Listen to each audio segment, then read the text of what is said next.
Ladies and gentlemen, the Positron Group and Wayback Water bring you this incredible in-depth interview about one of the most mysterious glands in the body, the pineal gland, and how melatonin works in the body. If you are interested in new knowledge about the body and would like to get yourself some of the most hydrating water in the world, go to positroninfo.com, Positron, like Nancy, info.com. We wish to thank Dan Nelson and the Positron Group and Wayback Water for caring that it's rainmaking time bring you the greatest new knowledge and discoveries we can find around the world. Enjoy this wonderful occasion with Dr. Walter Pierpaoli live in Locarno, Switzerland. This is Kim Greenhouse, and it's rainmaking time. Ladies and gentlemen, welcome to It's Rainmaking Time. This is Kim Greenhouse, and we are live in Switzerland with Dr. Walter Pierpaoli. He is one of the great anti-aging scientists, researchers, and doctors that's going to blow your mind. And today we're going to have him introduce to us his discoveries with respect to the pineal gland, an often ignored gland and function in the body, how the hormones really work, what is the life-generating molecule. He is the author of The Melatonin Miracle and The Key of Life, The Reversal of Aging with Melatonin, prefaced by Phil Mikens. Ladies and gentlemen, one of the great pioneers of our time in health and wellness and prevention, meet Dr. Walter Pierpaoli. Welcome to It's Rainmaking Time. Thank you, Kim. I think I deserve an award to accurately pronounce your name, and it's a delight to be with you in your home today. Thank you so much for having me. Thanks you for coming from so far to see me, a poor hidden scientist on the top of a hill in Switzerland, on Lake Maggiore. I think it's very curious that you are here. Also not to believe that you have so trust on me. Probably there is a hidden reason that you don't want to age. Tell the truth. It's not hidden. It's definitely not hidden. A woman will never tell her age. And so we have even more of a vested interest because we don't want to talk about it. I think we have to age, so to say, or not to age joyfully. That is my principle. And to reject any kind of suffering. This is my principle. In fact, I started already when I was very young, believing that life can be changed, can be prolonged, that because somehow I was never accepting what is considered to be true or to be accepted. I could not. It is just in my genetics, and I have been always helped by my unlimited optimism, enthusiasm, which has been following me all my life, because I could overcome so many problems thanks to this attitude. Nothing can put me down, nothing at all. And especially the belief that we have to age, that we have to suffer, that we have to undergo diseases, that we must face diseases, that you must decay, and so on. It is not acceptable. We must win what has been considered for millions of years the destiny of man. I do not believe it, because I do profoundly believe that man can understand what he is, from where it comes, and he can be really the artificer, the maker of his own destiny, and modify it to his own will, without arrogance, but simply because we are able to understand what we are, where we are going, and how can we really reverse aging, and therefore understand really how life can be beautiful if you are not afraid of death. Talk a little bit about the whole systems premise that you have, because you look at the body as a whole system, not just in little parts, and how the hormone relationship has been misunderstood. I think all the specialists, especially from the end from the 60s, the process went on about the specialization. So medicine became a specialization. The body was split into many pieces with specialists taking care of a piece. It's the opposite what I was doing all my life, to put the pieces together. But unfortunately, people, they land with specialists, and of course with all kind of diseases of problem, and that is a disaster in my view. So from the very beginning, I already at the time in the 60s, I started in Davos in the Research Institute, running away from Milano, where I had a very good position, but to be isolated on the mountain for 10 years, at 1,600 meters in Davos. And I started thinking that the body must have a central regulation, And I had started already in Milano in the early 60s to be busy with studies of the pituitary gland, the hypophysis. I was always being fascinated by the fact that this gland, tiny gland, like a pea in the middle of the brain, on the bottom of the brain, and in a hard envelope, the cella turcica, would be so important because it produces the main hormones.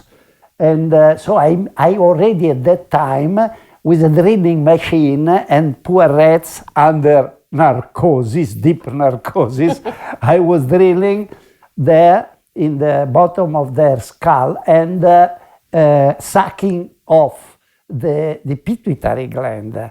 Yes, because already in the 60s, I mean more than 50 years ago, you can imagine. So I was interested for different reasons. And then I moved to Davos simply because Professor Sorki, whom I had met in Milano in 65, solicited my interest because he was an open-minded man. I saw maybe he's not dead. I didn't see him for a very long time. And we started at that time to study the relationship. I cannot enter into details explaining why and how it occurred to me and to him that we should study how the immune system is regulated. The immune system is not autonomic. The immune system, let us say, the whole lymphocyte system, the macrophage, the NK cell, which at the time didn't exist at all, are under a regulation. They cannot escape what? Hormonal regulation. At that time, we started studying how hormones can regulate the immune system. Imagine the work we did was so intensive that in 72 we had in London a CIBA study group conference with the title Hormones and Immune Response, where we have shown with many experiments how the hormones control everything in the immune system. And then I worked about 20 years with the thymus. The thymus under the sternum is the source of T cells. T cells are the cells which control cell-mediated immunity. They control our resistance against viruses, against parasites, against bacteria, and what? Against cancer. Because cancer cells, which sit in our body everywhere, are under non-proliferative control by the immune system. But the immune system is under control of the hormones, and the hormones controls everything. So you can imagine that after 50 years, I still persist in this idea to the extent that now I can demonstrate in mice, but also I'm trying in men, it takes a longer time, reversal of aging. Because in fact, there is only one aging, one way of aging, and one way how can we stop, delay, and reverse aging. There are not many ways. And if we know the mechanism by which the body is controlling its own aging or not aging, we can prevent aging, and we don't need anything else than to intervene in the mechanism which produce aging, which is a program in our brain. Very simple. So the hormone taught me a lot of work, a lot of publication, a lot of conferences, and many, and starting in 87, then much later, the Stromboli conferences. A lot of hormones, but all are consonant with the idea that hormone control the immune system, the antibody production, cell-mediated immunity, control of our own body, or of everything in our body. But there must be a central controller. Therefore, at the beginning, I was concerned only with the pituitary gland, the hypophysis, yes? Producing the 5 most important polypeptide hormones. Polypeptide hormones means that these 5 hormones in the pituitary gland, don't forget it, are fundamental, but they're also dangerous because an overproduction of one of these hormones or the other, and the desynchronization, so 5 hormones, prolactin, growth hormone, TSH, gonadotropins, ACTH, the 5, I call it the player of the hormonal orchestra, they must talk to each other. The moment these 5 hormones don't talk to each other, or one is too much, disaster. So I started thinking that we have a hormonal direction and hormonal synchronization. At the beginning, of course, I was thinking that it is in the pituitary gland. The pituitary gland controls the thymus, controls the immune system, and we publish a lot of papers. Only much later I realized that overproduction of pituitary hormone, prolactin, growth hormone, or TSH, is a disaster because all of them are carcinogenic. An overproduction of this polypeptide pituitary hormone is a disaster because not only they synchronize the harmonic function of the pituitary gland, but singularly they can be carcinogenic, and I can tell you what kind of tumor they can produce. So the control of the pituitary gland was very important, but there was a missing stone. Who is controlling the orchestra? The orchestra must be controlled. It is not auto-controlling. It is a hypothalamus in the upper section of the brain. So we have the hypothalamic center. The hypothalamic center control the pituitary gland, but also control another gland, which came later, welcome, because opened my mind to anti-aging, to the reversal and control of aging, is a pineal gland, epiphysis cerebri. The epiphysis cerebri was considered until a few years ago, a negligible residual gland with no meaning or no significance. On the contrary, it is a director of the hormonal orchestra. It's a pineal gland. The pineal gland, through circadian rhythm of melatonin release, controls day and night circadian cyclicity of hormones, because the hormones, they follow day and night cyclicity. And every hormone at its excuse me, night and day release. Let us say cortisol has a night and day cyclicity up and down. Growth hormone, contrarily to, goes in the opposite way, day and night, then cortisol. And prolactin. Every hormone at its own day-night cyclicity. Circadian cyclicity. Yes?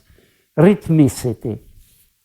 And of course, there must be some control of this hormonal orchestra, which is basic for the control of what? For the control of immunity. Immunity, what is immunity? That you are self and not non-self, that you resist infection. that you can control your body, your tissue, your cells, and also tumor cells, which are sitting there but don't proliferate. Therefore, the central control of immunity is fundamental for maintaining of health and for avoiding all kinds of diseases.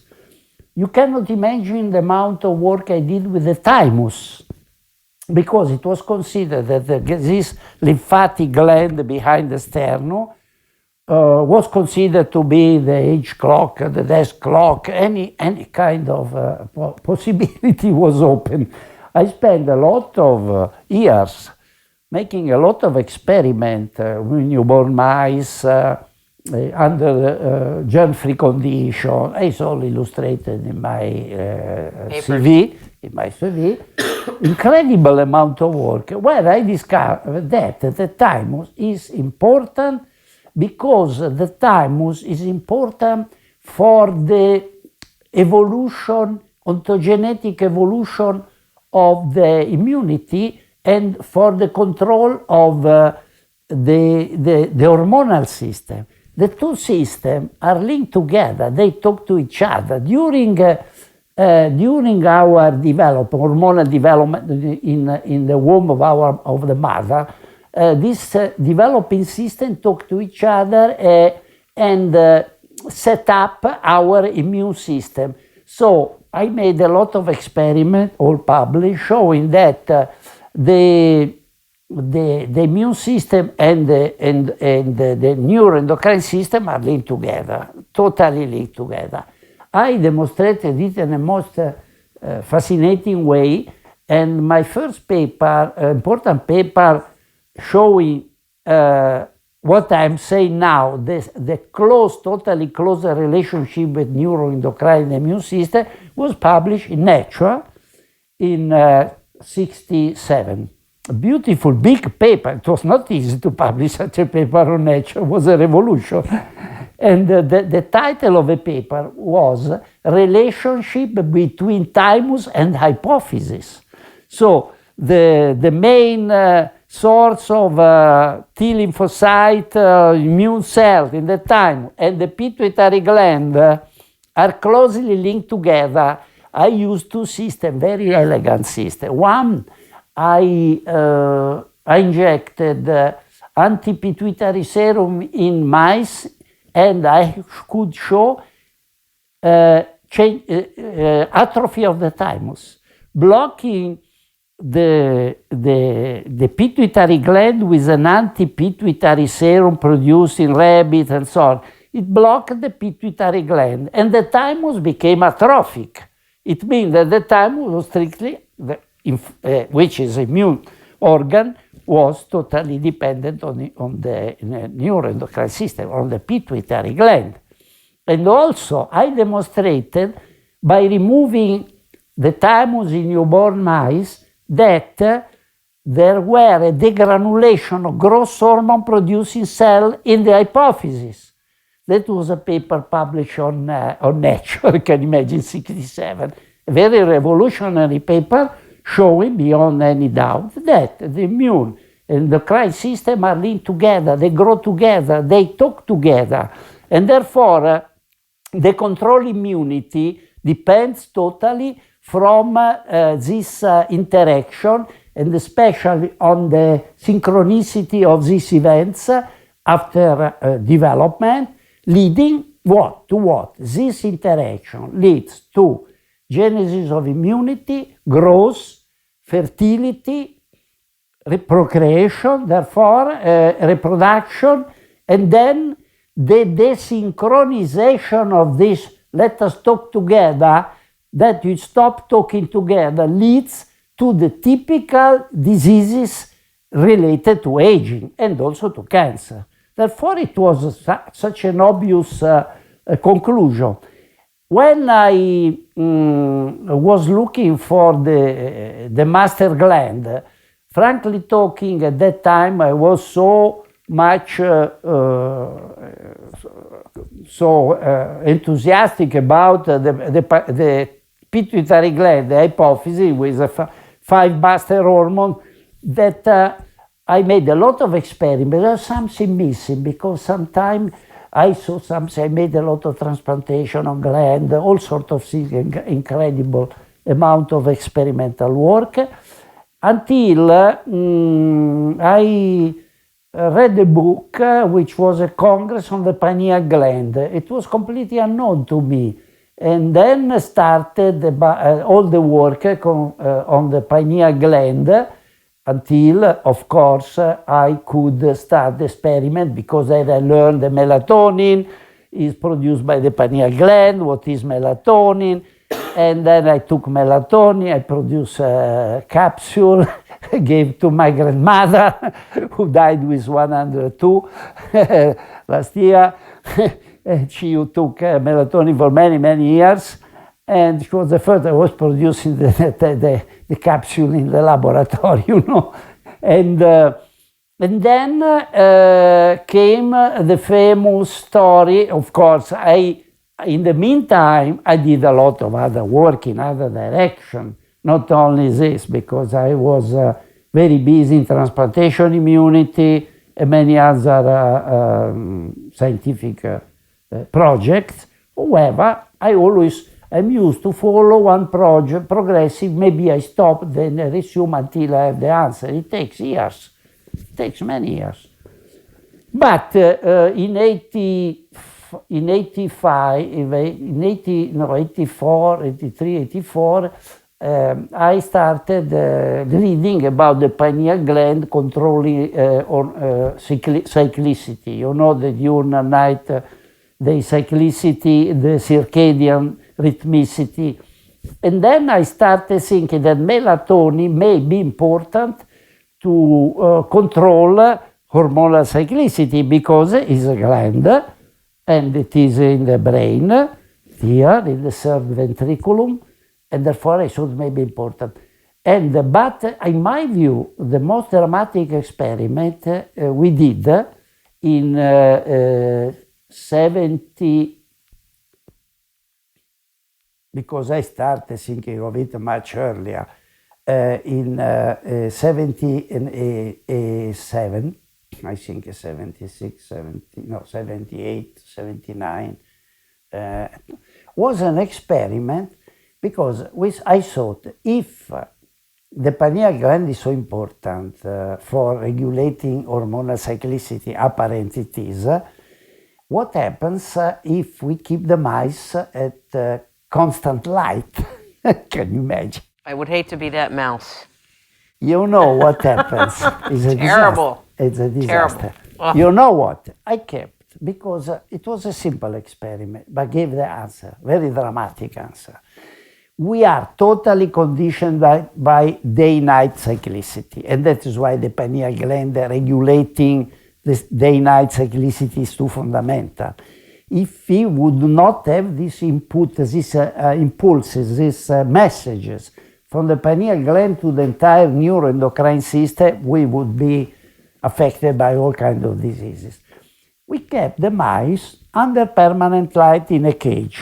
No, permanent in the laboratory, not even in the animal rooms. We had a modern animal room, we had all equipment. The University of Zurich, I did it.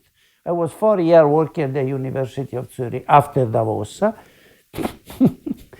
I think several books would be needed for to tell the stories.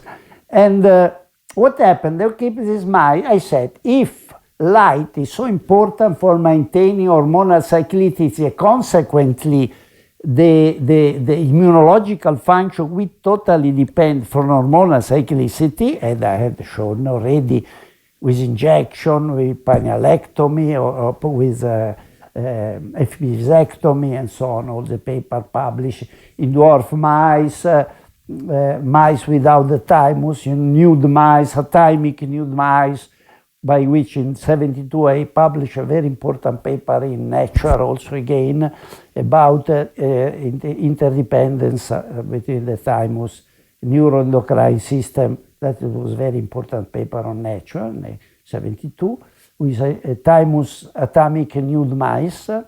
They are without the thymus. They have a terrific hormonal derangement, of course. So what this experiment, keeping these mice female mice and male mice, always.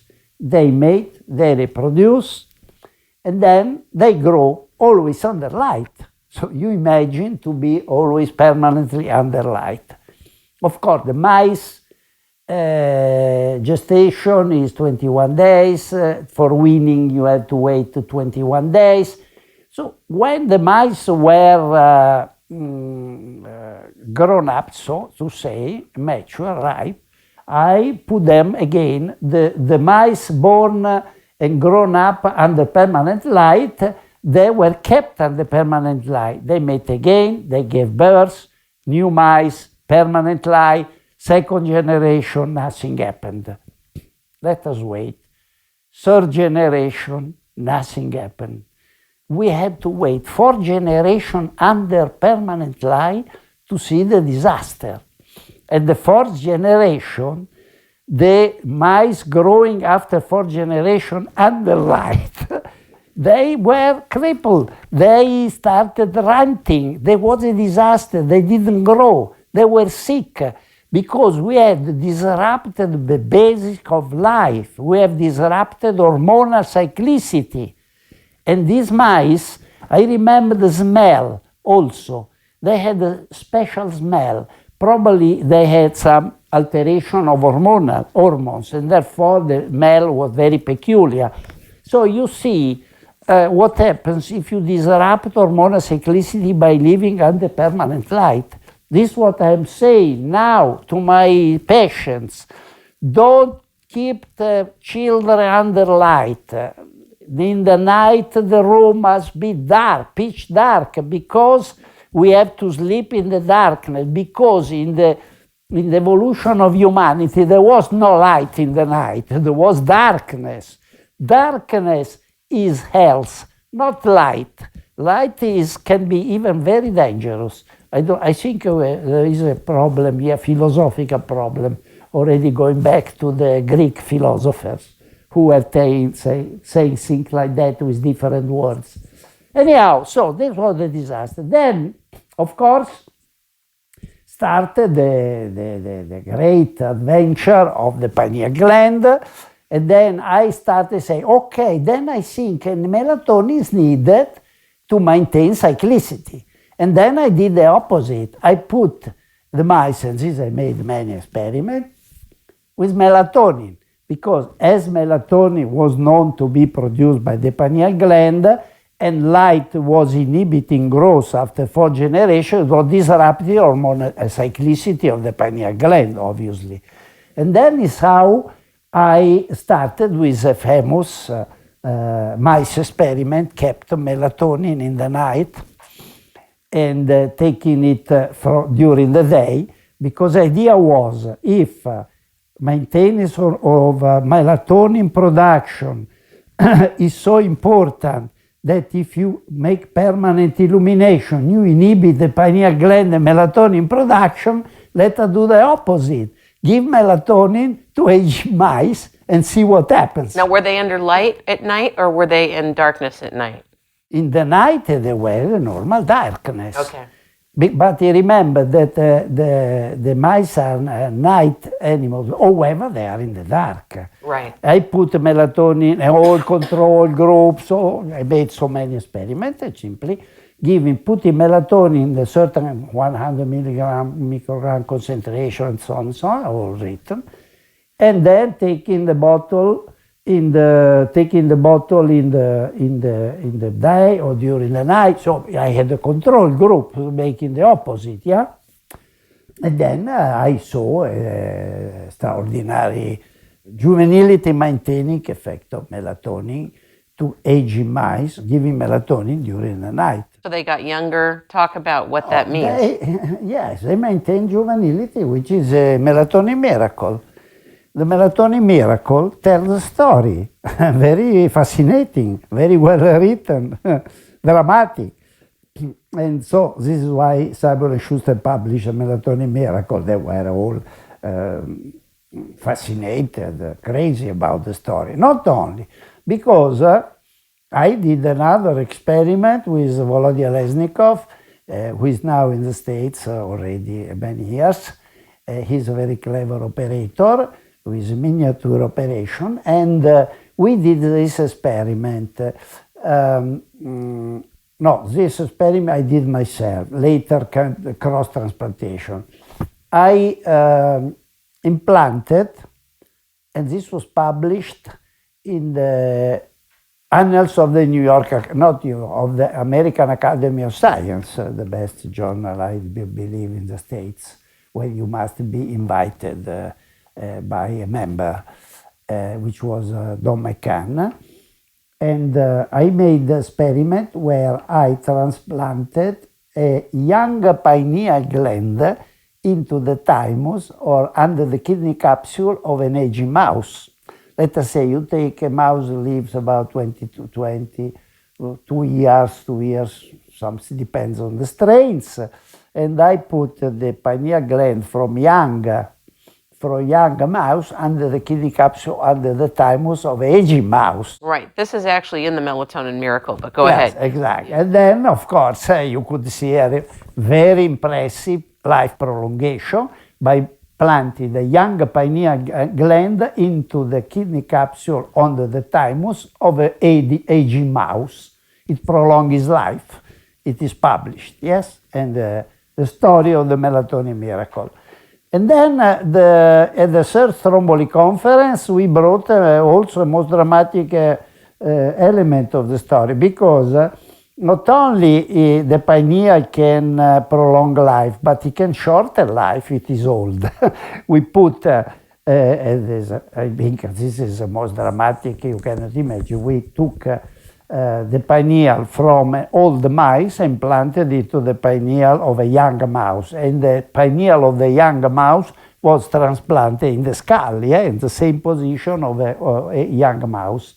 And of course, after 1 year, to my enormous amazement, surprise, and delight, I was delighted, of course, we could not distinguish the mice anymore, because the old mouse had become, remained relatively young or even younger. And the young mouse with all the pineals had aged rapidly. After 1 year, you could not distinguish anymore the father for the son or the grandfather for the nephew. They look identical. There is a famous picture, which I still show, of this cross-transplantation experiment. This was showing beyond any doubt that we have a clock in the pineal gland controlling not only by isolated, but in my view also there is a mystery which we must unravel, which is why such a tiny gland can produce such a dramatic effect.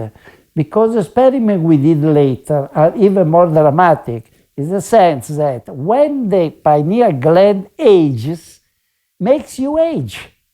It's controlling your lifespan, your age, because we put, imagine something incredible, not to believe, the journal Anti-Aging Medicine published it, also it was incredible, that if you implant an very old pineal gland, imagine the pineal gland is so small like a dot at the end of a sentence.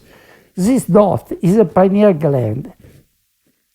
Hard to believe, but, and this of course opens a completely new dimension of life and death, of the significance of the neuroendocrine system for controlling what we are and how we age or not age.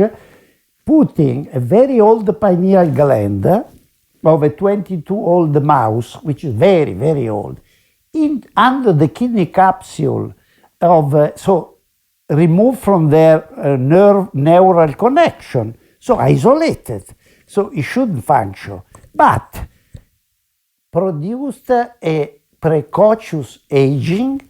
The very old pineal gland induced a very early aging of a very young mouse, as if the message delivered by the old pineal gland would be, you are young, but you are going to age quickly, age quickly. And this is a message of the aging pineal gland. That is why we must maintain the juvenility of our pineal gland, because it maintains the juvenility of the clock. I mean, the clock will maintain the juvenility of a neuroendocrine system, your own juvenility. This is why the discovery of melatonin, and of course that giving melatonin will protect the pineal gland from aging, is basically as an anti-aging measure. Okay, now, most of the melatonin made in the United States is totally different than the kind of product that you've made. I want you to explain what the distinction is and why what you've put together is dramatically different, because it does something different. Talk about it.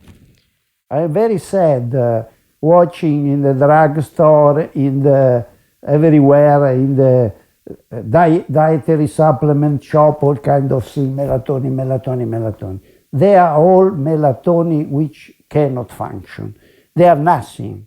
They are junk. They are garbage. Because I explain to you, melatonin is a signal to the body that it is night. Yes? Yes. But if melatonin is secreted by the pineal gland, because the pineal gland is connected to the nervous system. It's a signal which comes from suprachiasmatic nucleus in the hypothalamus. It's not just isolated. If you take melatonin like this without knowing what it is, the composition, you damage yourself, because you don't know when it will be absorbed, if or whether it will produce a peak when you take it. It will be quickly absorbed or delayed, and then you produce a disaster. Then you take melatonin, it must produce a night peak. How? Why? Explain why it needs to. Yes, because it should be the signal of the night. And then in a boy or a young man or woman, the young melatonin produces a night peak between 1 to 3, let us say, in the normal condition, when you go to sleep not too late and so on. Melatonin is produced like a peak. Melatonin has a peak, has a cyclicity. The pineal gland has a cyclicity of melatonin production, which is in the night. Therefore, if you don't take a melatonin able to replicate the peak, you destroy the peak. You destroy the night cyclicity of melatonin and you damage the pineal gland. Therefore, all the stories about melatonin here, jet lag, sleep are false, are misleading, are dangerous, are stupid, are criminal. Melatonin can function only if you can replicate in an age or even young person, sick person, the night peak. Therefore, I was taken by desperation. Apparently, it's impossible to explain what is the story. They didn't understand.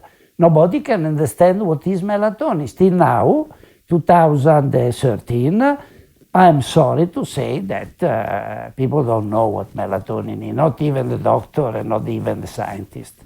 So I wrote a book in Italy to explain this. There was a CD, a DVD interview. I tried to understand this. Not only in 97, I went to Zurich to a company which is dietary supplement, a very, very good, serious company, Swiss company with tradition, Stroili, and we elaborated a formulation of melatonin where the excipients would allow that when you swallow melatonin, let us say 10, 11 p.m., this melatonin would land in the stomach, be dissolved slowly in order that it will be absorbed and produce a night peak. And we did experiment between 1 and 3. Because like in the young, juvenile, healthy young people, like in children, because you know the children before puberty, they have a very high level of melatonin, which drops at puberty. At puberty goes down and keeps a juvenile peak until you are about 40 and then start declining, signaling your own aging from the pineal gland. Therefore, the maintenance of the night peak, juvenile night peak of melatonin, by taking the right melatonin with the right ingredient, producing the night peak, is fundamental. Otherwise, melatonin does not only literally nothing, but can produce a derangement of circadian hormonal cyclicity, because gives a wrong indication to the hormonal system. And I expressed it in my books everywhere. I experimented with melatonin from the United States some years ago, and it woke me up at 2 in the morning. My whole cycle was disrupted, and I remember saying to friends, this stuff doesn't work. I don't know what people are talking about. It doesn't work. In fact, I had a terrible reaction to it. I wasn't getting the sleep I needed. So when I heard about your work, I thought almost everybody in the world has missed the pineal gland. It's been kind of a lure spiritually for people. We found out that fluoride atrophies the pineal gland, but is it true that it calcifies over time? No. No? Does it calcify? It has been shown. The pineal gland is a mysterious gland. There are many theories also from Olovnikov in Russia, fascinating story about the connection between some crystals in the pineal gland connected with the moon. Oh, the magnetite? Yes, yes. And I think that is a way, but we are far from understanding this. I know only that you can maintain the juvenility of your pineal gland, which will control your body, everything controlling, by producing a night peak. And I produce this formulation, which is still on sale in Italy, with a very severe prescription formulation for production, very complicated. It's not just mixing like that. Can you tell the audience what melatonin is made from? Because you shared with me earlier today, and I think it's fascinating. Melatonin is, first of all, is totally without side effect. You can swallow a kilogram and day afterward you will be alive because you will be eliminated. Because once it's given the signal, it has done its job during the night. So if you melatonin is generally by the companies which produce chemical companies, serious chemical company, I know them, produce melatonin. They take the the coffee remnants, from Nescafe, this kind of material. After you use the cafe, it's very rich of serotonin. The coffee is very rich of serotonin, which is a neurotransmitter, a fundamental neurotransmitter of the brain. Serotonin is a precursor of melatonin.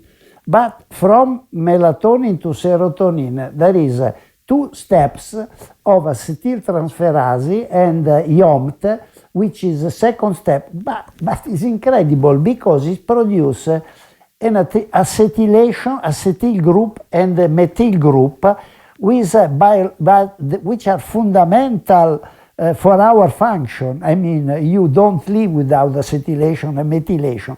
Melatonin, which is a circular molecule rotating. So it's a molecule, actually. Yes, it's a molecule which is produced by chemical synthesis, pure, identical to the natural melatonin, because we couldn't obtain it from vegetable because it would take the whole Amazon forest to make melatonin enough for one of us, is produced by chemical company by starting from serotonin from vegetable. Serotonin taken from vegetable because it's easier and cost less, and then turn to melatonin by an acetyl group and a methyl group, acetylation and methylation with 2 enzymes. This process is very tiresome, is very heavy because it involves a chemical process in our body, which is not easy and which fades and fails when we age. That is why aging melatonin, in the aging pineal, melatonin decreases. We become flat. When we are flat, there is no night peak. We are ready to die. That's why people, as they get older, they can't sleep, right? Yes, obviously. This is linked also to melatonin. Yes, definitely. So melatonin is not a sleeping pill. Is of course can be used in the jet lag, because I use it calculating the time when I leave. I go to California. I never had a jet lag because I take it at the time.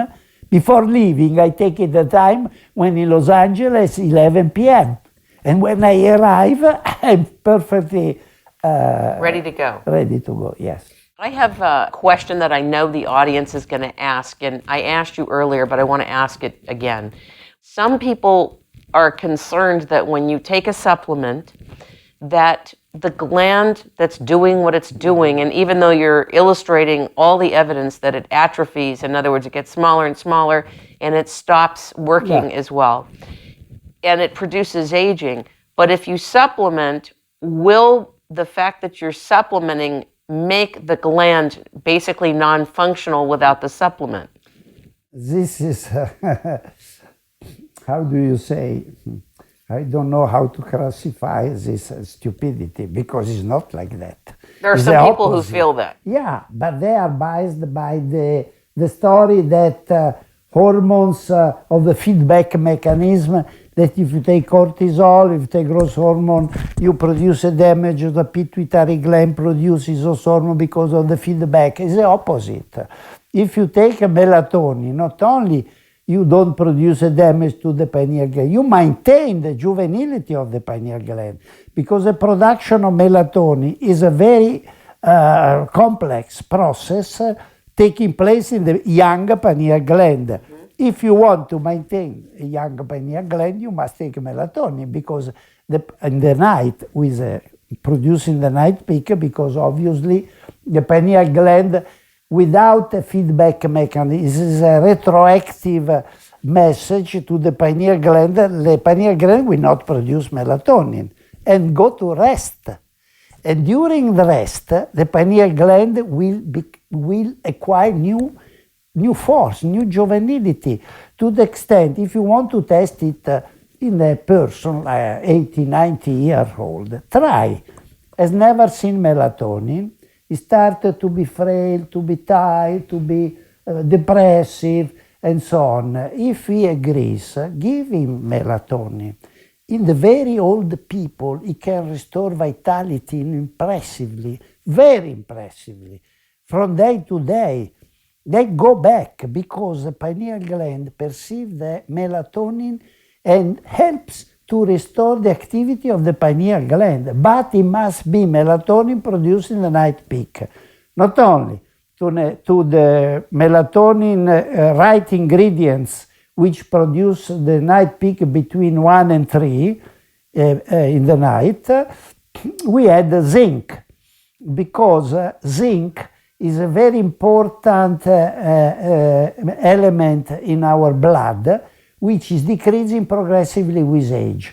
If you want to know how old you are, just measure zinc in your blood. If zinc is low, very bad for you. But who establishes the criteria for zinc? Because a lot of times, you know, in the medical field, I'm sure you've seen this for years, the levels keep getting lower and lower and lower. So they're constantly readjusted. So what would an aging person, what would their levels look like in the zinc realm? Do you have levels? Well, I don't remember the levels. Okay. But I know that you can restore. We have published a paper showing very clearly that if you give melatonin, only melatonin, you restore the level of zinc in the blood. It's published dramatically. So it means that melatonin is also fundamental to for ion maintenance. Don't forget the zinc is an essential for the function over 200 enzymes. It's a very fundamental. You know why zinc is so important? Because zinc in the island of Stromboli, where I make the Stromboli conference, was full of zinc, because the volcanic ashes and volcanic sand, volcanic stone is full of zinc. So when life was generated on the planet, zinc was there and was immediately a very important element for life generation, zinc. And of course, other minerals, but zinc is fundamental. In fact, is incorporated in over 200 enzymes.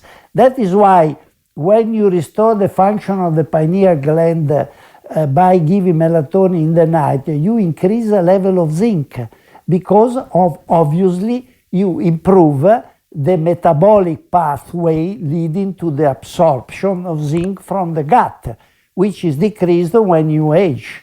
It's a disaster, you know. And and that is why if you take melatonin, zinc and selenium, I am not promoting melatonin. I am a scientist. I have a foundation.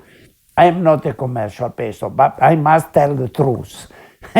Melatonin, zinc, selenium is a lifesaver. I don't know, it rejuvenates you, no doubt about it. And you can show it very simply with blood tests. I don't have to convince anybody. There are some anti-aging doctors that are now doing 24-hour urine analysis, and they're adding melatonin, checking your levels of melatonin. Do you think that that's a viable test, or do you? I think it's completely not necessary. In my view, it's a waste of time of the money. Because if you take melatonin, you have a decent life, nutrition. I don't see why you should be so precise. You create your own cyclicity. You understand the benefit of melatonin depends on the fact that you are master.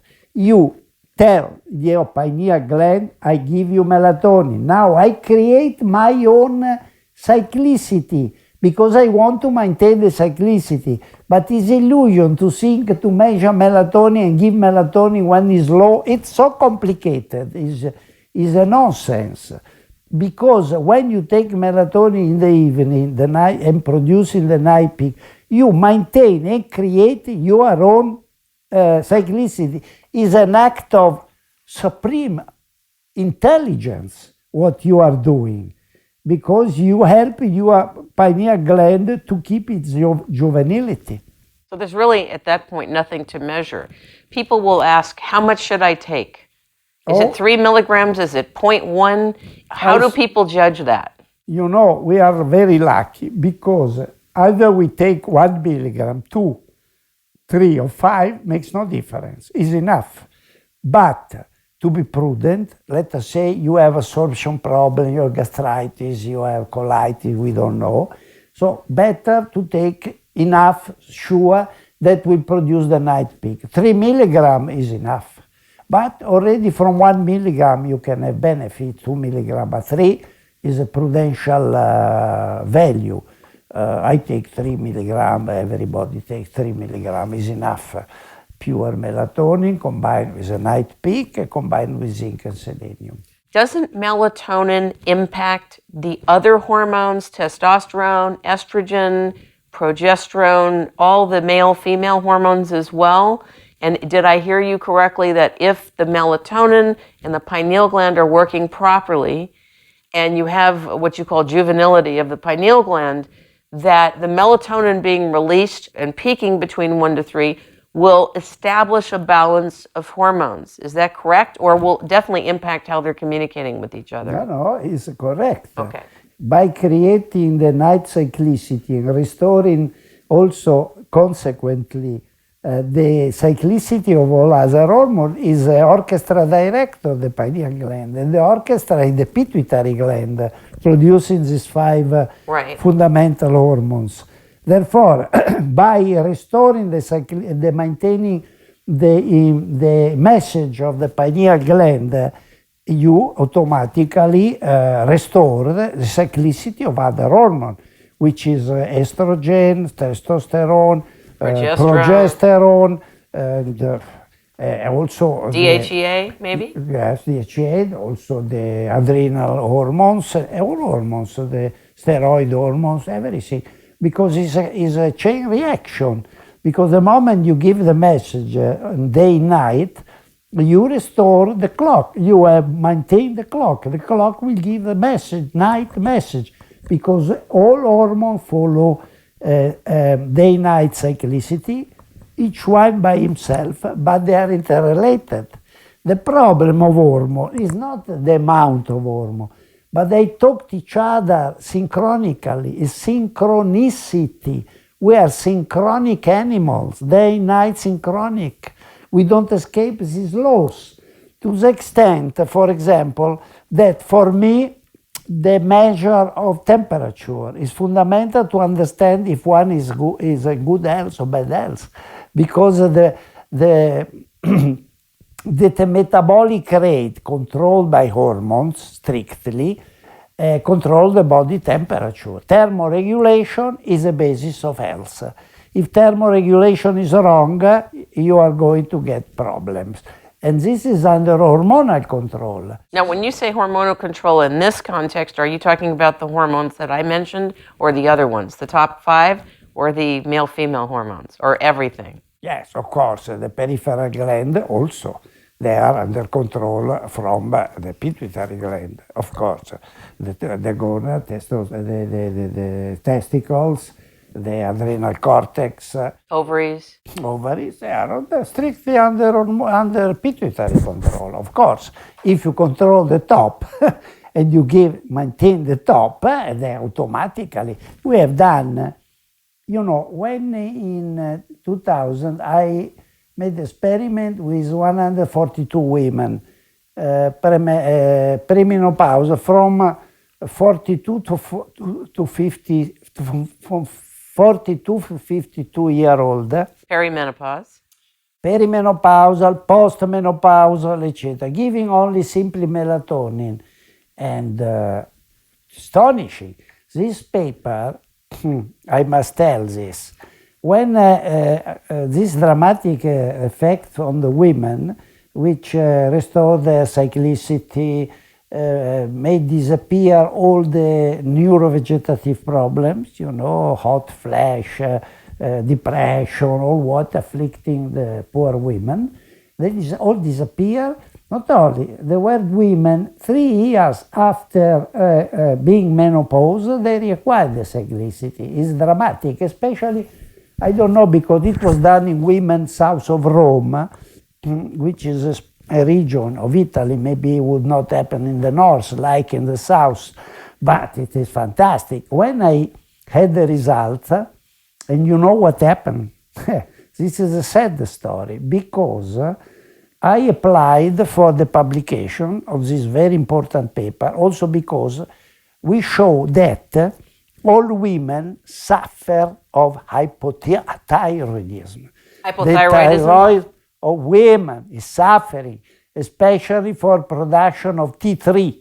T3 is the gasoline. The active hormone. The active hormone. Right. And they dramatically lack T3. This is why the poor women suffer, because they lack T3.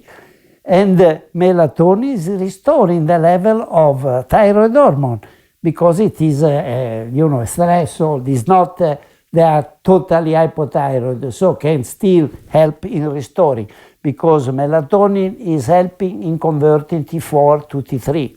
So, for example, if somebody is taking the melatonin product that you produced and they happen to be taking thyroid, like I take thyroid, I take Armour Thyroid, I should watch how I feel and then maybe check my levels later, because they may be different, right? Yes, of course. I may not need as much thyroid after I start melatonin. Yeah. Right? Yeah, I think, I don't think that the melatonin can help because it's acting generally everywhere on the hormonal system. That melatonin can restore the hypothyroidism, I don't believe it. I can help improving. I see in thousands of patients, can improve the thyroid function, but cannot replace the thyroid. Got it. So, but what happened when the paper were ready for publication, I sent it to Menopause, Right. United States, Fertility and Sterility, United States, European Journal of Gynecology and Obstetrics, and what was the fourth one? I don't even remember. These 4 journals, they were frightened. You know what they did? They behaved in a devious way, because they were afraid of publishing the paper, because this would obviously hamper this damage, discredit hormonal substitution in women, because women supply a lot of they are supplied a lot of hormone for the companies producing hormones, yeah? Right. Serono in... And how many years that women took hormones that were like horse urine and terrible stuff? Not even bioidentical. How many years? My mother was part of that. You see? Now, this terrible story, awful story, a criminal story, from 4 journals which should have been very happy to publish for the benefit of women the result of our trial, serious trial, double-blind, placebo-controlled, with a measuring melatonin in the saliva of women. We did a lot of work. So you did sublingual. Yeah, Okay. yes, the saliva, you can measure melatonin from the saliva. From an American fellow who did the test, we sent these tampons. So it was a lot of work. When we were ready, said this is a glorious story for women, there was a sabotage, there was a plot. Because this journal, fertility and sterility even kept him waiting, cheating me for 1 year. Oh, you have to do that, you must change this. We did everything. Of course, it was an alibi. And then after 1 year, suddenly they should have published. And they say, oh, sorry, we have no space. And I was forced to publish this very important paper in a journal of gerontology. Experimental Gerontology published that paper. It is printed, but silence surrounded this story, because it would be an enormous damage for the hormone producer, because women are the main source of money to the companies, producing all sorts of hormones, and the gynecologist, the doctor, they give this hormone. If they could give only melatonin, zinc, selenium, of course, it would mean a collapse of the sale of this hormone. You understand? Yeah, so a money supply would be dried. Yes, probably these journals, they live with a collaboration with this pharmaceutical company producing hormones, obviously, because they publish the paper which are useful to sell hormones, you know? Sure. I wanted to go back to something that really struck me as you spoke with me earlier. Here we are, we have this pineal gland and we have this biological clock, and it's like a death clock. Yeah. My question to you is, I'm sure you spent many hours thinking about, why do we have a death clock? Why a death clock? And why do we age so quickly? You were speaking about earlier how we could potentially live to be 110, 120 Definitely. years old. And you said it with real confidence. I listened to you.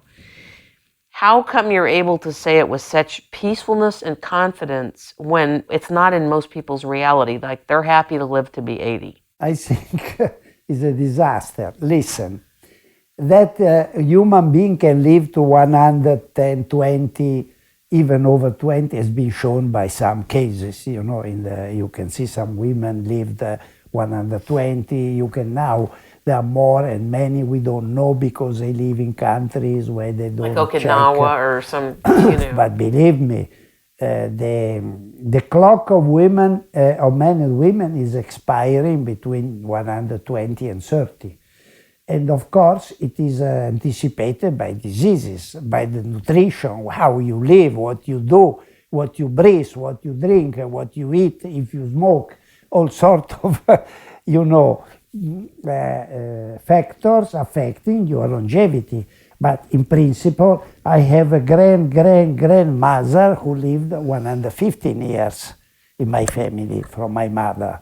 We are all longevous, we have a good genetics, but you know, we are now exposed to elements which didn't exist. When I was born, the world was clean. When I was born in 1934, the world was clean. There were almost no cars. You could drink and eat everything at the different. The earth didn't contain pollutants, all kind of terrible chemicals, it was a clean world. Now it's a totally destroyed environment, totally destroyed.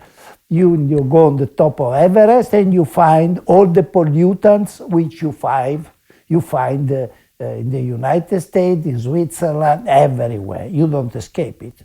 Because, obviously, like radioactivity, you cannot escape. It comes from the clouds, from the rain. So what can we do? Help yourself. Obviously, there is a clock for growing. There is the evolutionary clock, ontogenetic clock. The clock is controlling when you are born, is controlling your growth, is controlling you to your fertility, to that you reproduce, and the same molecule which control, for example, reproduction, gonadotropins, are very important also for controlling immunity. There are wonderful papers showing how important are the gonadotropins for controlling immunity. One participant in the Stromboli conference is a very highly specialized in this field. And so then there is a clock. The clock is genetically inherited. Why, for example, development of different kind of degenerative diseases or cancer. Some families all die of cardiovascular problems. In other family, all die of cancer. In other family, develop neurodegenerative disease. These are not the majority. And I can take care of them very easily. Multiple sclerosis, Parkinson, I have many cases for many years under control. But the main diseases killing us are cardiovascular diseases, arteriosclerosis. Let us say 50-60% of the population they kill. And the other group is tumors. Other families are destroyed by tumor. All die of tumor. But why? It's obviously genetically inherited, the tendency to develop those derangements leading to cancer or cardiovascular diseases. I have both of them under perfect control.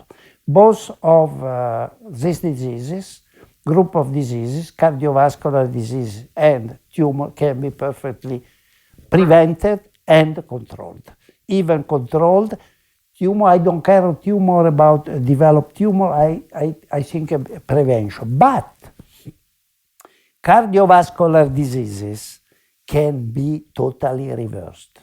I have many cases of men or women coming to me with high blood pressure, high glycemia, hyperglycemia, hypertension, hypercholesterolemia, not cholesterol, lipids very high, and finally, not in all cases visceral fat, the fat in your belly, which is typical of certain kind of person, but not necessarily you have to be fatty. You can be also seen like a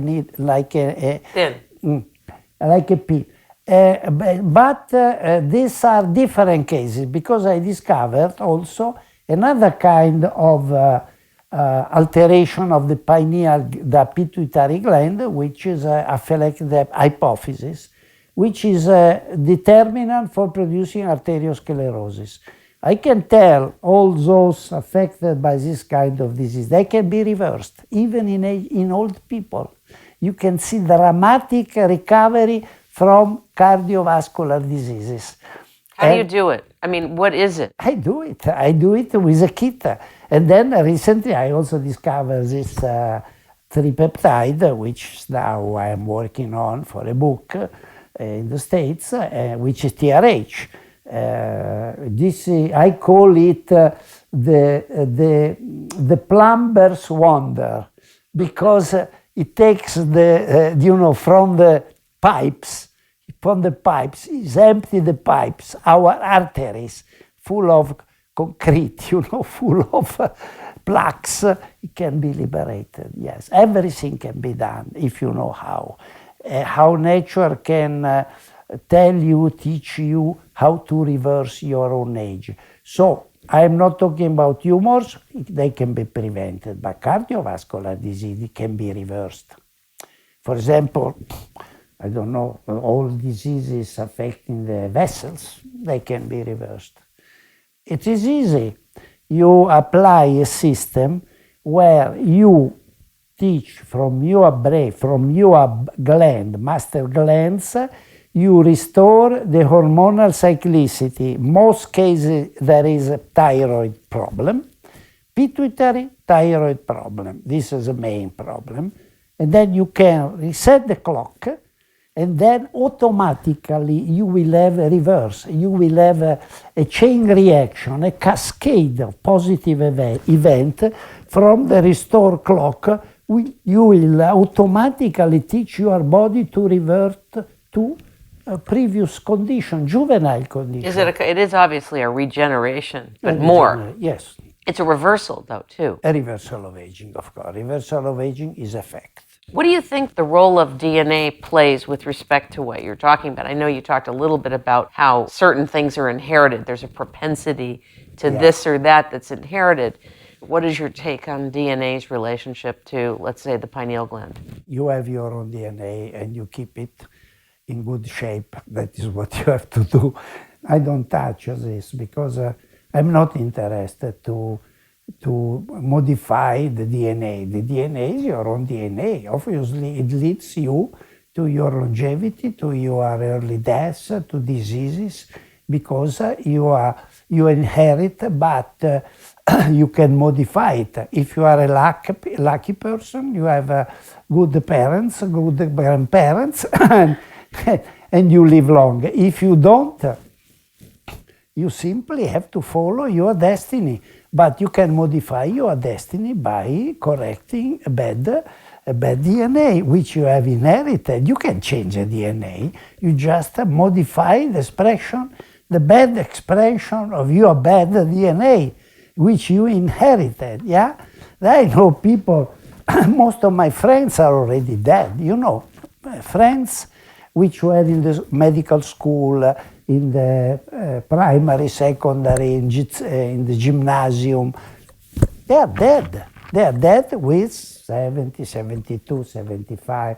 And so I feel myself, a little bit solitary.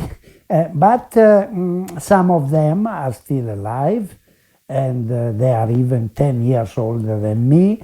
My brother is 8 years older, and we talk to each other.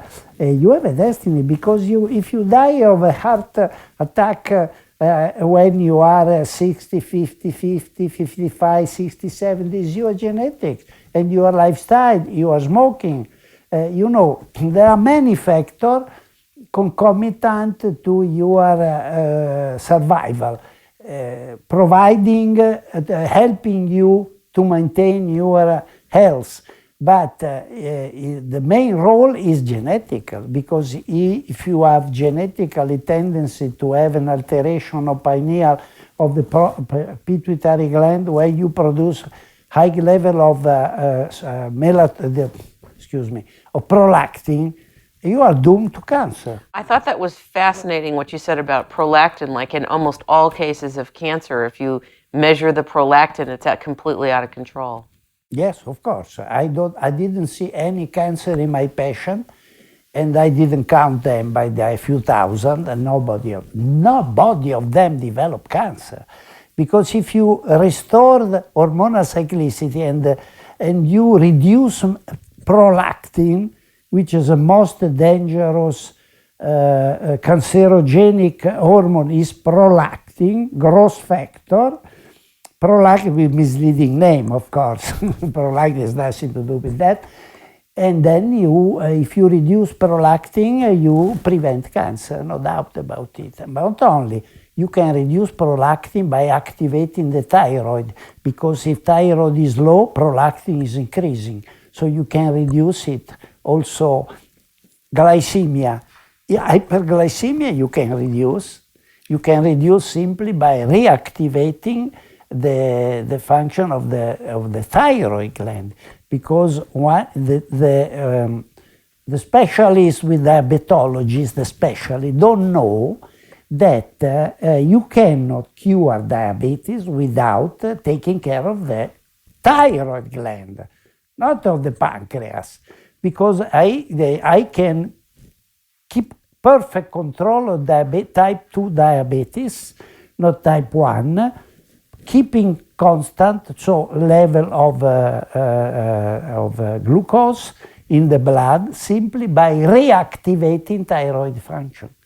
Believe me, the thyroid is even more important than the pancreas, than the insulin, because you cannot modify diabetes type 2 with that, and keeping under control the level of glucose, we don't need any drug, by simply reactivating a low thyroid function. Part of the reason that I was so excited to come and meet you is that everything you talk about is relational. Yeah. It's relational, and you're talking about a whole system and not just a part. Not at all. I am holistic medicine, but I have been obsessed. I call this integrative medicine. I founded in Zurich my first research institute in 1980, and the Interbiome Foundation. And the name of the institute was Institute for Integrative Biomedical Research. Integrative. So you can call holistic integrative, but the system, it's impossible to believe that you can cure anything forgetting the complex of the body. Impossible to think about it. I could talk now for a whole week to tell you stories, not to annoy the audience, but the principle is that we can understand why we age, we can keep our pineal clock or neuroendocrine clock in perfect condition, able to give the right message to the body, that the body will not get infection, viral diseases, because virus cannot be eliminated. You have to keep the body able to keep the viruses under control, and then be confronted for the first time with a great human defiance of human being, not to be immortal, not to live forever, but to defy the diseases of aging, that aging becomes a physiological process leading you without any disease to the expiration of the clock, which is between 110 and 130. Human clock, yes, not the cat, not the mouse, not the horse, and not the dog. Humans have a clock which can bring us to 110 to 130 years. With respect to taking the proper melatonin, it's not sublingual, is it? You just take it as a pill? Because sublingual rapid absorption, this is a madness. Because if it sublingual, it is rapidly absorbed, it means it produces an early peak and then goes down. And then you go to bed, take this one, after 1 hour is already finished. And you wake up in the night. Which is what happened to me. Yes. Right? Sublingual. And the other crazy composition is slow release. Slow release. Slow release means they keep you with a high level of melatonin for hours, which is very bad. It disrupts the rhythmicity. There must be a peak. There is a peak.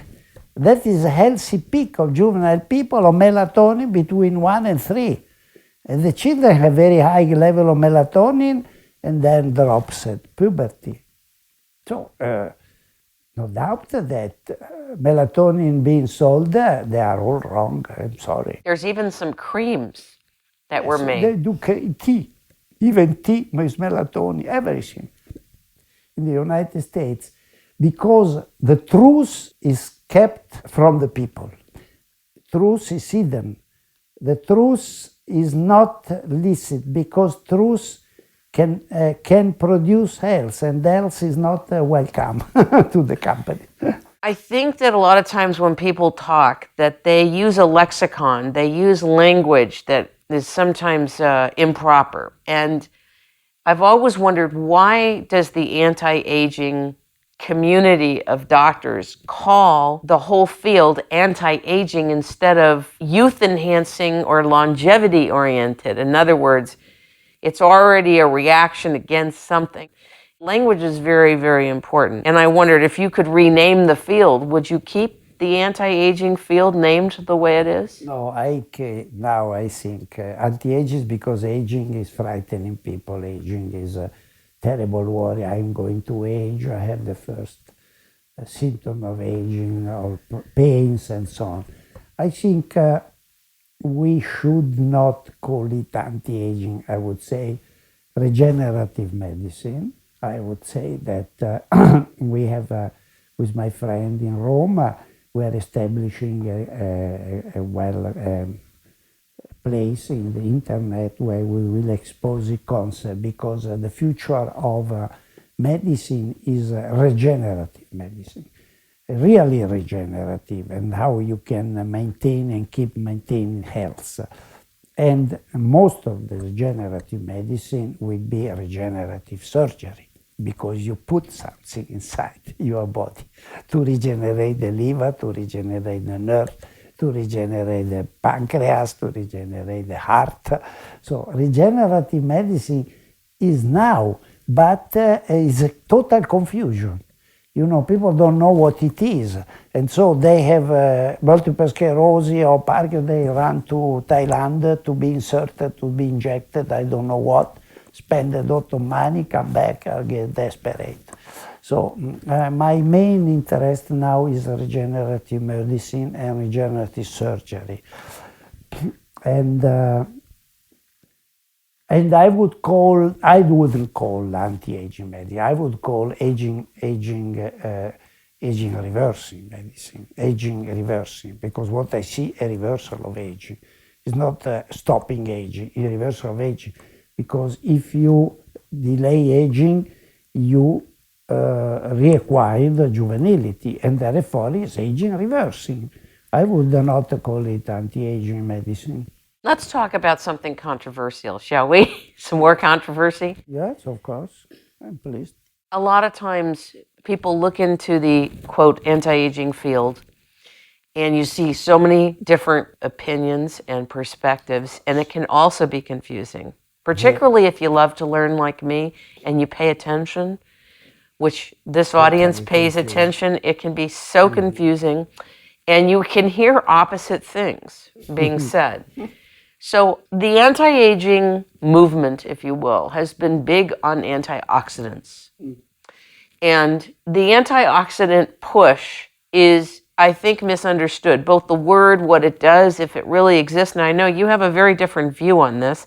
I don't know if you'd like to share a little bit about it, but maybe the basis of it, maybe you could share. My opinion, totally different.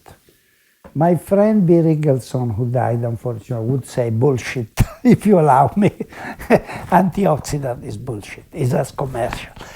Because nobody has ever demonstrated that antioxidant in experimental animal can postpone aging, you can recover by eating kilograms of vitamin D. By the way, melatonin is the most powerful antioxidant molecule, melatonin. But I don't believe that you could swallow melatonin every day with spoon, you will recover, can maintain your juvenility. I don't believe a bit of the antioxidative. The antioxidant part? Explain though. I believe also, yes. You believe, or just because you haven't seen evidence for what it means? No, I don't have any evidence that with antioxidant you can cure disease, prevent aging, or whatever. I don't have any. There is no evidence. So is there something then called a free radical? Does a free radical exist? The body takes care, the healthy body takes care himself of the free radicals? Of the free radicals. It's a physiological process which is taking place every day, every moment. Of course, for example, if you smoke, if you take drugs, you drink, I don't know, obviously the body has to defend itself, but it has a mechanism of defense itself. If you think of the glutathione is our natural antioxidant. I believe that we don't need any antioxidant. We have our own. Also because the body takes care himself of his own integrity. The problem is this, if you correct the clock from the top and you maintain hormonal intersynchronicity by taking care of your clock, the pineal gland connected with the pituitary, with the hypothalamus, with the gland, peripheral gland. You don't need to do anything because the body will automatically produce what is needed, self-maintaining mechanism providing what is needed to the body. You have to start from there. But let me ask you something. You know, when you talked about when you were growing up, it was a clean world. The air, the water, everything was different. Yeah, true. So if you and I right now are living in a highly toxic and polluted environment, can our bodies really defend? I give to my patient, to all of them, I take every day 5 grams of vitamin C because we don't produce vitamin C. Better too much than not enough. You know, I met Zenghiorghi in the States many years ago. Albert Zenghiorghi is a great scientist. And I read his books, so I take vitamin C because we are not monkeys, we are not dogs, so we don't produce ascorbic acid. And then I take also vitamin D. Vitamin D because of the skin and so on, we live protected, we protect the skin, we are stupid, by the way, to protect so much. So we want to be warm, to be protected, and we protect from the sun. Sun is good if it's not too much, and so on. And then what I take some iodine, of course, mineral iodine, every day 2 drops, and I take some DHA, not because I think DHA is so important, but it gives you the opportunity to have in your body some precursor as a mother steroid. Is a mother of all steroid. If you have some kind of deficiency in the adrenal gland, is in the gonads, it can help you to synthesize what you need. Especially in women, I saw that DHA is quite important. I give DHA, melatonin, but most cases also thyroid hormone. Without thyroid hormone, you can achieve nothing. This is a global problem in the world, is hypothyroidism. Do you think it's because for many, many years that people stopped having good, healthy salt in their diet? No, partly is environmental, partly genetic, but partly due to unknown factors afflicting us as pollution. I don't know. I started with DDT, and now we have 3 million of xenobiotics in our environment. We have 3 million of xenobiotics. Xenobiotics are molecules created by man which are foreign to our body. Can you imagine? You don't mean antibiotics, you mean xenobiotics? Xenobiotics are molecules created by man which our body does not recognize, cannot metabolize. 3 million xenobiotics. Xenobiotics, okay. Xenobiotics. Can you imagine? So how can you districate myself from this mess? It's impossible. Untangle myself from this mess is impossible because it is impossible to know where we live, how we live, what we breathe, what we drink. The only way to defend us is to keep our body in the best condition to react to the environment, for example, to the viruses. If the immune system doesn't keep us strong, we are affected by viruses. We have viruses. We cannot get rid of viruses. We can only keep them under control by tumor cells. And you need cell-mediated immunity. I was working in immunity for at least 20 years. The only way to maintain your integrity is natural integrity, body integrity, is simply to keep your body in harmony with the environment. If you attack, you react. The problem now we have are children. Children are, of course, are in great danger. Talk about the children. It's a very sad story. Sad story because children come to me, mother with children, and then the father, desperate, because the children, you know, we start now seeing the consequences of the environment we have ruined. The children are the victims. I don't know. For me, impossible to believe that the children can grow healthy and become healthy adults and procreate, not to develop all kind of degenerative diseases. It's impossible, because already now children are sick. They have hormonal problems. It's not that they don't grow. They may grow even too fast, overfed, light, environment, all sorts of things.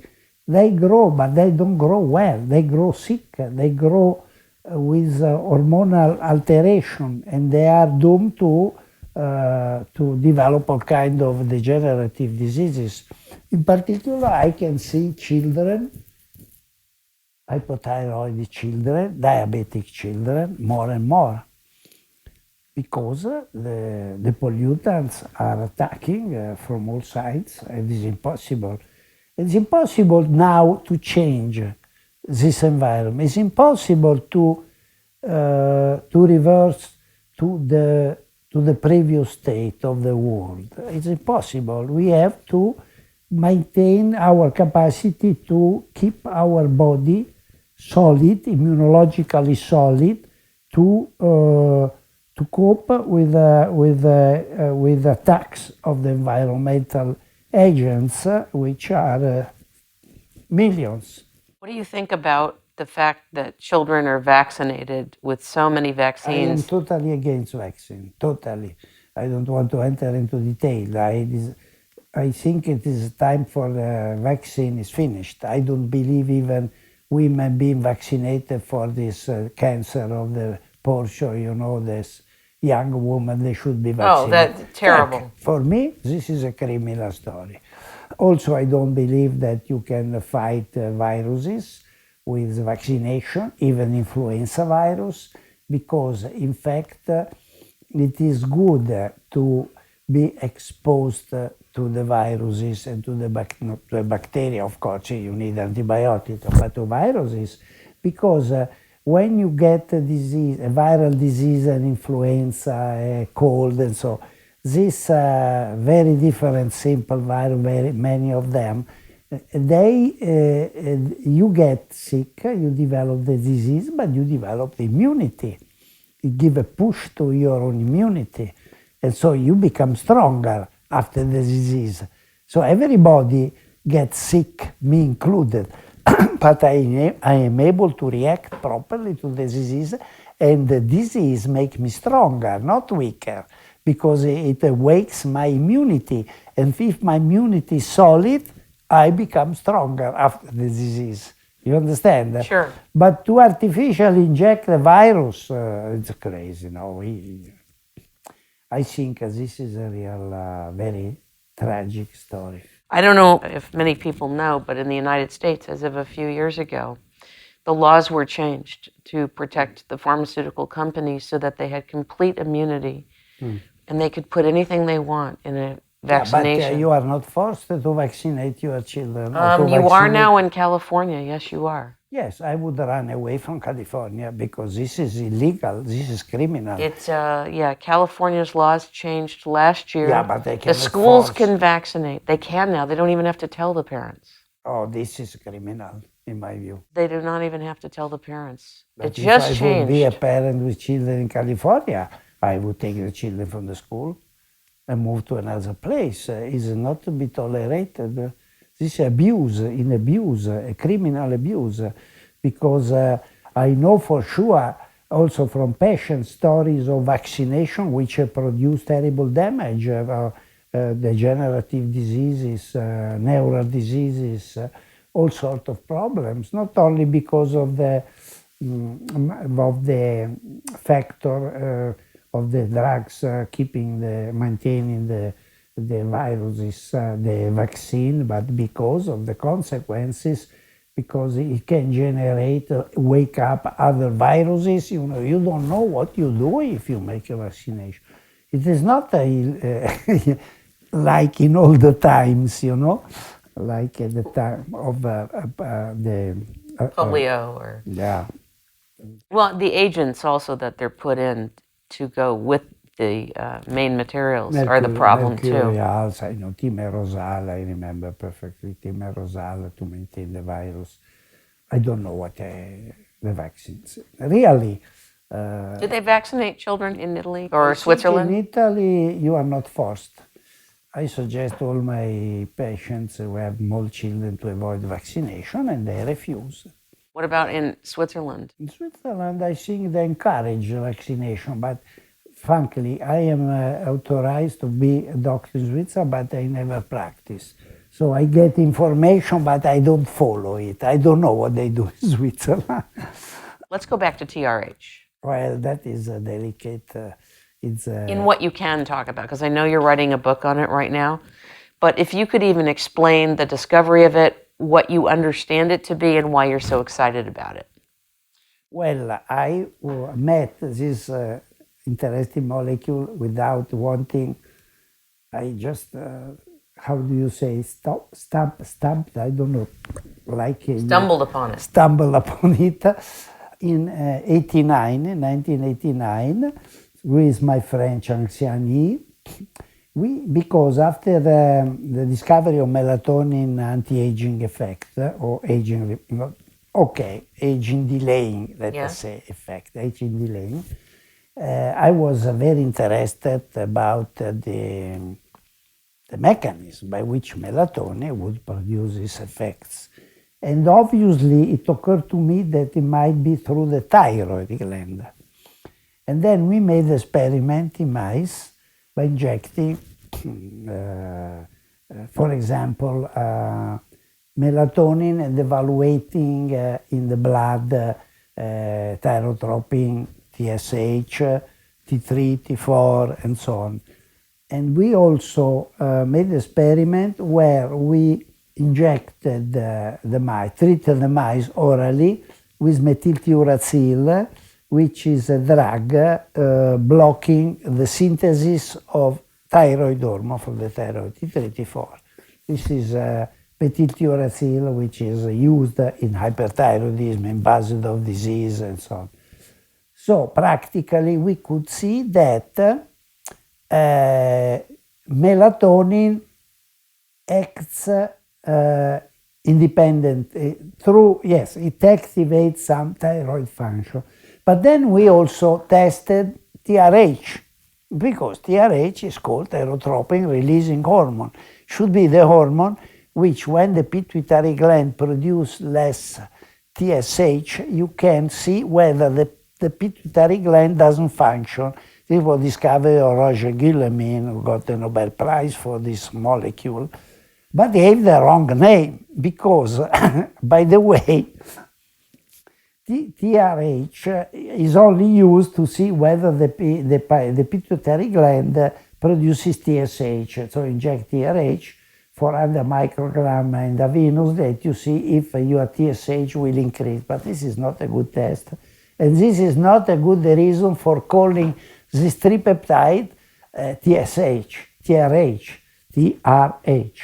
So when we did this experiment, we thought that TRH would possibly would influence melatonin level, and melatonin would affect TRH besides T3, T4, and TSH, yes? And we found no, nothing at all. TRH is totally independent from the thyroid gland, because in fact we made a beautiful experiment, and you can read the paper in 1919 journal of what is, I forget, but you can see it, a very important journal, and we published this paper in 1990, showing that TRH acts totally independently from the thyroid gland, and that melatonin is not affecting TRH. And not only, but the most astonishing fact was to observe that TRH was affecting the thymus, keeping the thymus size, so had a very powerful thymus reconstituting effect, dramatic. And also we injected, for example, a virus, a deadly virus in the mice, which is an encephalomyocarditis virus. This virus killed the mice, blocking the function of the heart. Encephalomyocarditis virus, and we saw, to our great surprise, that TRH was protecting the mice from this terrible virus. So this is a discovery because nobody knew about it. So I started to be fascinated with TRH in 1989, and then I published the first paper. And the first paper is beautiful. When I read this first paper on TRH, I'm shivering, because I think, how could we do it? How could we achieve this? How could I write this? You know why? At that time, there was no internet, there was no way. I asked somebody to make a diagram, and I made a slide, which is still good. It's a miracle slide, where I was suggesting how TRH is the center of the system, monitoring and controlling everything. It is a tripeptide which emerged in the immemorial time from the primeval pond, you know, boiling, I don't know what, and generated life. And because this TRH you find everywhere. TRH is ubiquitous in nature. You find in alfalfa grassa, you find in the algae, you find in the grass, you find in the grass, you know, alfalfa, you know, very famous herba medica. And you find TRH everywhere in the body. And you find in the most crucial position for maintaining life. You find it in the pineal, and that is why I was thinking of the that should be controlling, you know, the thyroid. We find in the hypothalamic center, we find in different regions, but especially what is most astonishing, it should help us, as I am trying to do, to solve the problem of diabetes, type 1 and type 2, is contained in the beta cells of the pancreas producing insulin. We could not survive without TRH in the beta cell of the pancreas, providing the synthesis and the release of insulin, burning sugar. So and we still are living, in a primitive world, because some logic links like this escape the attention. But it's a fundamental, because we need TRH, what? To live, to survive every day, because every day we must burn our sugar with insulin. And without TRH in the beta cell of the pancreas, no insulin would be released, and we would die hyperglycemia. You understand? The TRH in the body, based on what you're saying right now, is it measurable? Can we measure it? It can be measured, but is complicated and expensive. Okay. In my view, as it is totally harmless, because TRH, you can also, like melatonin, inject intravenously huge amount, has been done, produces no side effects at all. It's totally not noxious agent. So practically all nature has invented this molecule, which have very important roles and are totally innocent. So it's not a hormone, it's a molecule. It's the wrong name. It's not even a hormone. It's not a hormone, it's a molecule having, I don't know what appropriate name we should give to this molecule. This real, we should devise a new name. This is a life-generating molecule. It's a life-generating molecule. Without so why do we need it? If we have it, this is the part I'm confused about. If we have it in the body, why do we need more? Because it is a lifesaver. Because if you are diabetic, if you have a low function, whatever it is a lifesaver. It changes completely your life expectation. It changes completely your feeling. Only thing which you shouldn't do, also because it's very expensive, unfortunately, until now, to produce it, because we don't take profit, but we have to pay for the substance. From the company I know for 20 years, they like me, they know me, is that TRH is not like melatonin. Melatonin you should take always. If you want to make some, to pause some interval, better to do it in spring or in autumn. It's a changing for season. TRH? No, for melatonin. TRH is not like a melatonin. TRH is a lifesaver. TRH, it gives a push to the whole body by a mechanism which is largely unknown. There are some hypotheses about the fact that TRH should probably be a molecule which has allowed in the first living cells, in the first element, in the primeval pond, where the first molecule assembled together generated, I don't know, a cell membrane, to help to open and close the gate for calcium through the cell membrane. There are papers, there are many hypotheses, there are books.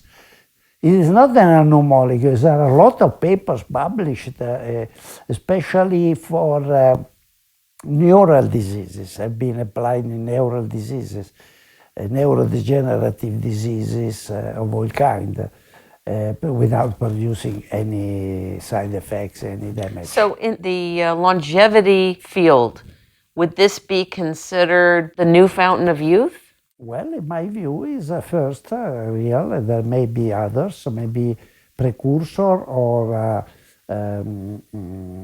derivatives from TRH, the dipeptide. There is a dipeptide derived from TRH. His pro. There is another molecule, smaller molecule, which is also active, but TRH is very powerful. However, TRH it disappears immediately in your when you take it sublingual. Disappears, goes to the blood, but is rapidly disappearing. And other compound derived from tiny TRH, even smaller. But what I observed in mice is very important. TRH given non-stop, uninterruptedly, in the drinking water or day or night, we did all sorts of experiments. For long period, don't prolong their life. Because there is a surplus, there is too much energy given, and it is not necessary. Yes. Let us say, what I'm doing now to certain patients taking TRH, also with diabetic or with other pathologies, for years, for many years, what I do now is to give for, let us say, 20 days, make intervals. Because the benefit of TRH, you feel, after you have taken it, let us say for 10, 20 days, a month, then you wait. If you wait, you feel the benefits. Frankly talking, even to me, TRH is still a mystery. I don't claim to know everything. I know only from the experience I did. The TRH should not be taken non-stop, but intervals. So 1 month, yes, 1 month, not.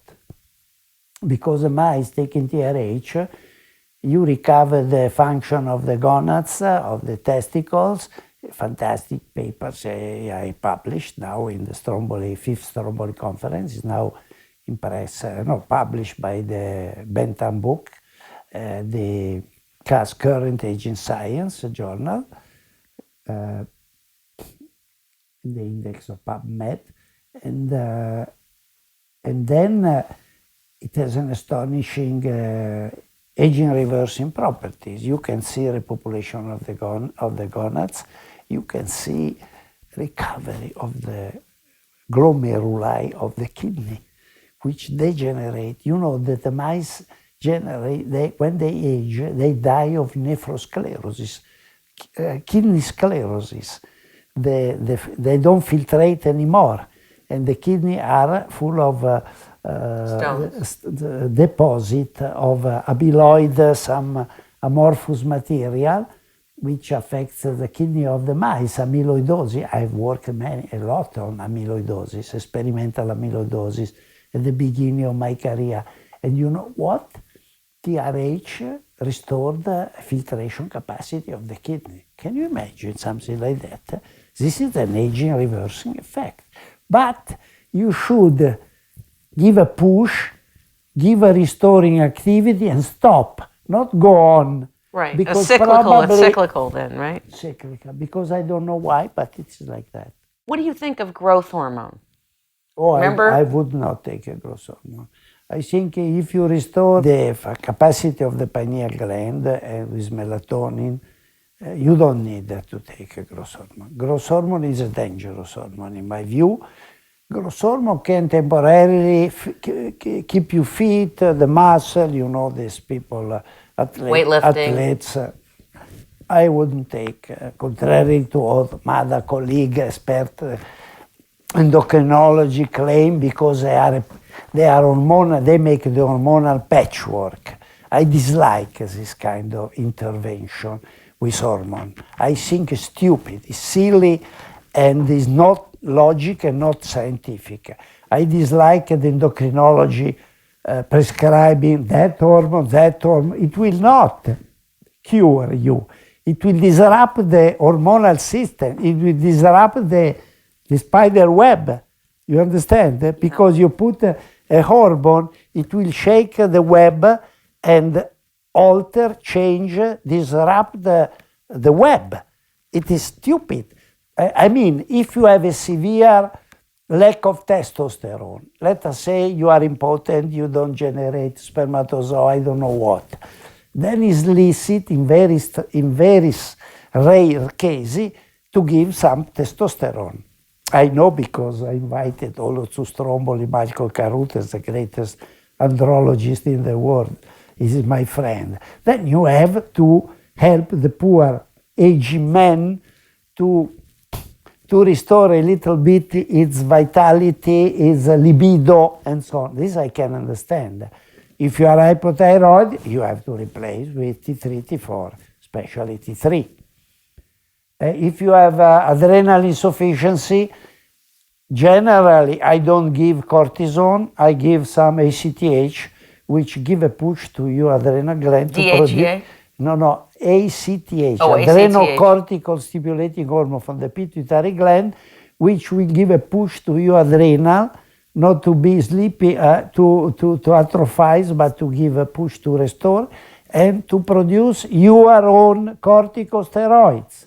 Of course, in some cases, for example, you have some inflammation, other problem, or in lung problem, you can take some cortisone, of course, you can take. But I won't say I hate, dislike, and I find it criminal, all these endocrinologists running around the world, writing books and making Congress medical school who push hormones and hormone in their patients, you know? Take this hormone, take this hormone. This is stupid, criminal. What about the integrative medical doctors that refer to themselves as complementary medicine doctors that are giving men and women bioidentical hormones and testing them through 24-hour urine analysis, etc., and trying to make sure that their levels are balanced? It's totally impossible. Why? Because it is impossible, because you temporarily can do something, but to reset the clock, you must start from the top, because the hormones are regulated by the pineal, hypothalamus, and pituitary gland. Is there that you have to act to restore the hormone production and cyclicity. Not just giving hormones. Okay, I get it. So one is totally impossible and so, ridiculous. So basically, in the context in which you're speaking, to be given bioidentical hormones without going directly and dealing with the regenerating the clock, it's patchwork. It's patchwork. I call it a hormonal patchwork. I hate it but many do it. They make money. They spend, people waste a lot of money. They make a lot of useless tests. Let them do it. I cannot stop these people around the world. Now it's become a fashion. What about the complementary medicine doctors that are not aware of your findings? What can I do? They should but let's say some of them are very good people and they're not criminal, but all they know is the patchwork. Yeah, I know. What can I do? I have a medical handbook. I have a medical book I have in Italian and in English where I describe everything. And what I'm trying to do now with a doctor, a lady, very good lady in the North Italy, is to set up a medical school. A medical school via internet. I think is the only way to reach these people, because I cannot set up a school where people come and sit and you have a lecture. It's impossible. So you can talk to the whole world, teaching them how to restore the neuroendocrine immune system. And what I am doing now in my passion for over 15 years. So I know perfectly how to do it, how to extend this knowledge to the good doctor, which would like very much to have, and I have some of them came to me and now are in my team. They can take care also of my patient, because I cannot take care of, I do it for a scientific reason. I did it, now it's finished. So how can we do it? Via internet, with a website where is Dr. Pierpaoli Medical School. This is how you can cure that, what you can do that. It is all written. I have already the handbook. Do you have a name of your website yet people can go to, or yes, not yet? But Or is I it... didn't put that yet. Okay, not yet. It should be separate, not to make confusion. Sure. It should be medical, Dr. Pierpaoli Medical School. If you want to start, you are welcome. I have everything, yeah, everything is ready. But you know, I don't have the time, I don't have the power, the collaboration, and the money to do what I could do now. I cannot do that. I have a limitation. Limitations are not intellectual or scientific, are social, are economic. I'm not a powerful man. I think you are. Yeah, but listen, if I could set up in Italy the health village, health hamlets, there are many people knowing it, they would be totally enthusiastic.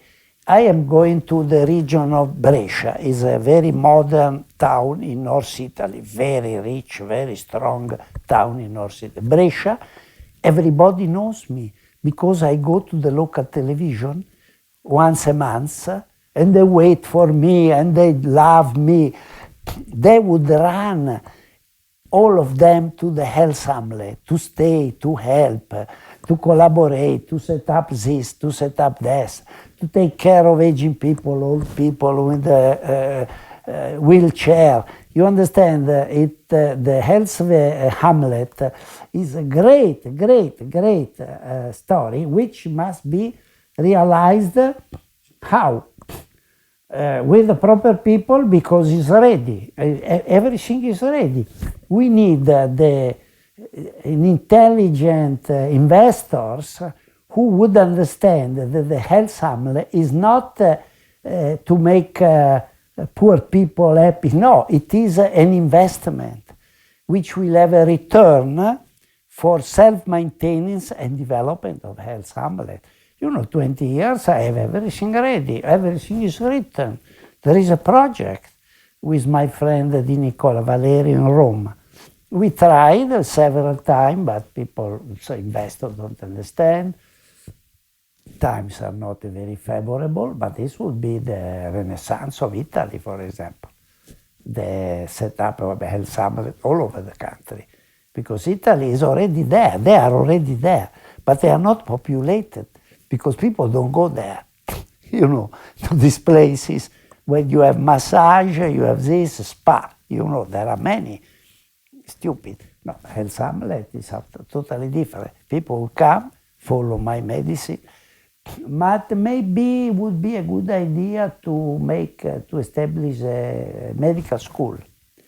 The lady... You're talking about online medical school? Yes, online medical school, it would be certainly very successful. But I don't have the time. I don't have the power. I have now some good collaborators, like the lady who called today, who is Boniardi. Unfortunately, they don't talk English. Most of Italians don't talk English. This is a problem. If in fact the pineal gland is the way to hormonal intersynchronization, this is your language. Very right, yes. Okay?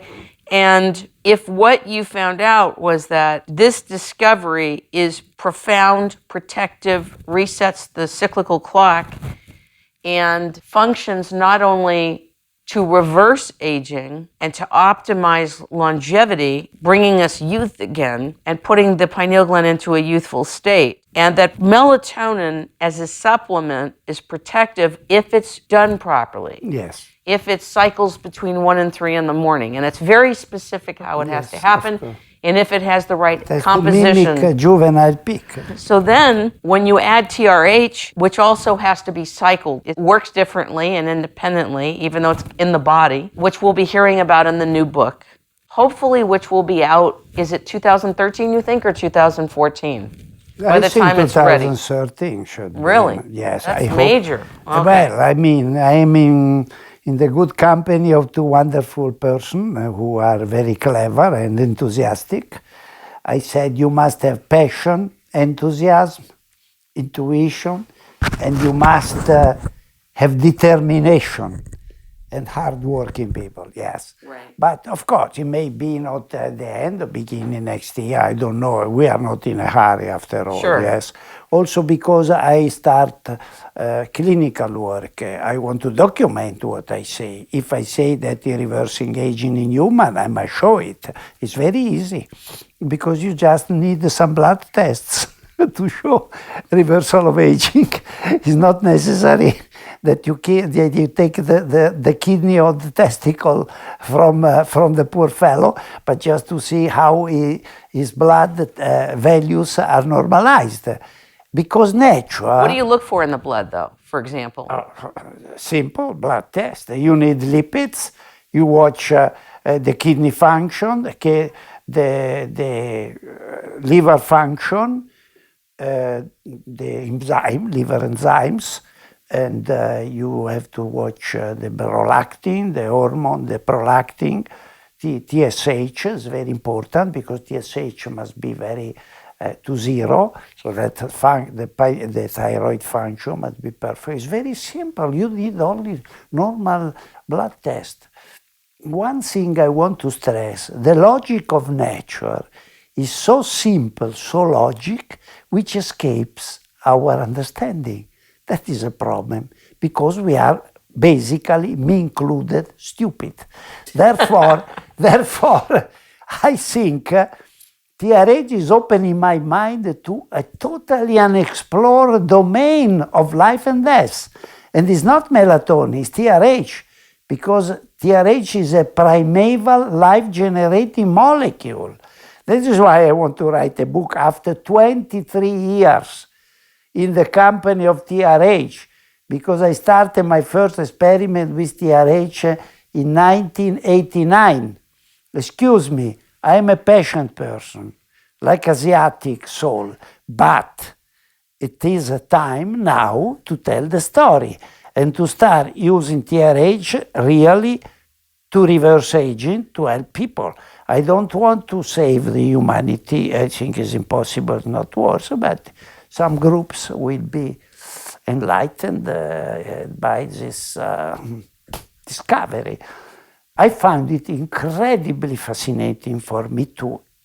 If I think of the TRH story, I am almost paralyzed by amazement, enthusiasm, because we enter a new dimension of life, which is not chemistry and biochemistry, bioenergetic, because TRH has other, I don't know how to define this molecule, is unstable. No, it is very unstable molecule, because instability means adaptability, and that is why it's so generous, it's so versatile, because TRH is an unstable molecule adapting where it is needed, is everywhere. It's not just doing that, you know, the classical chemical, biochemical scheme doing that, not at all.